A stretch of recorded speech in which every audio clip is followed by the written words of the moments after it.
Today on the show, we fill you up on a less obvious automotive trend in the pit stop.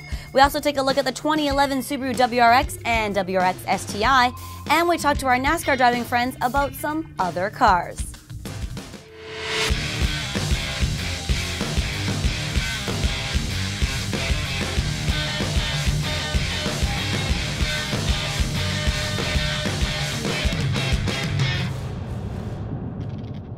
Welcome to the Auto 123 show. I'm Donna Mailing Park, and for many, being on this side of Labor Day means nothing other than going back to school.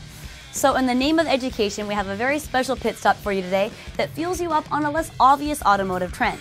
Currently, Auto123.com automotive journalists are busy reviewing the 2011 Honda CR-Z as well as the 2011 Porsche Panamera V6, two vehicles that have both been previously featured on the show. However, as I recently learned, these two cars share more in common than meets the eye. Hey guys, this is actually a car that we are test driving this week. There's going to be an article and review up on it soon. You may recall it actually because Matt was talking a whole lot of game about this car. It's a Honda CR-Z. And I came out just to have a look at it because honestly, I really like it. It looks like a little rocket car. And it's green, which is great, right? Ah, look who it is now.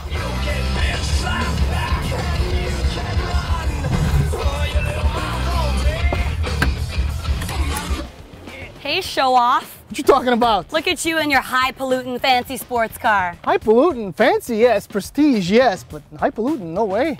What do you mean? I mean, this car is actually green. And there's a lot more in common between your little CR-Z and my fancy Panamera than you would ever imagine.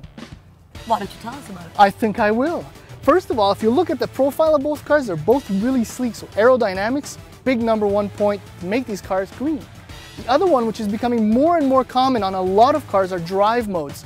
The Panamera has, well, obviously a little bit of sportier, edge to it, but you still have a normal, sport, and a sport plus.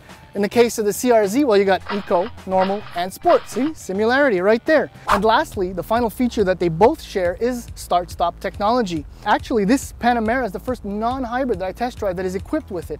So that means, like the CR-Z, when you come to a full stop, the engine shuts off. Light goes green, hit the gas pedal, engine comes to life, and you're off. Okay, so ultimately what you're saying, cool guy with the shades on, is whether or not you're a luxury brand like Porsche or a household name like Honda, all manufacturers are paying more attention to being fuel efficient and greener. Absolutely, and they have to. A few more pieces of information on the Panamera. It's 95% recyclable. How do you recycle a Panamera? You don't put it in your bin in front of your house because the truck won't take it. I've tried. No, I haven't tried. And the PDK transmission, high performance, amazing, but it's really, really efficient. I'm averaging under 9 liters of fuel per 100 kilometers on the highway. Sick.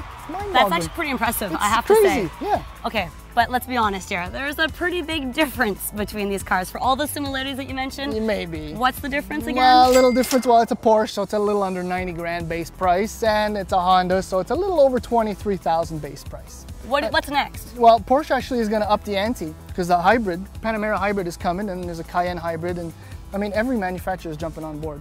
And we're going to see these technologies on many more cars. Going green. Going green.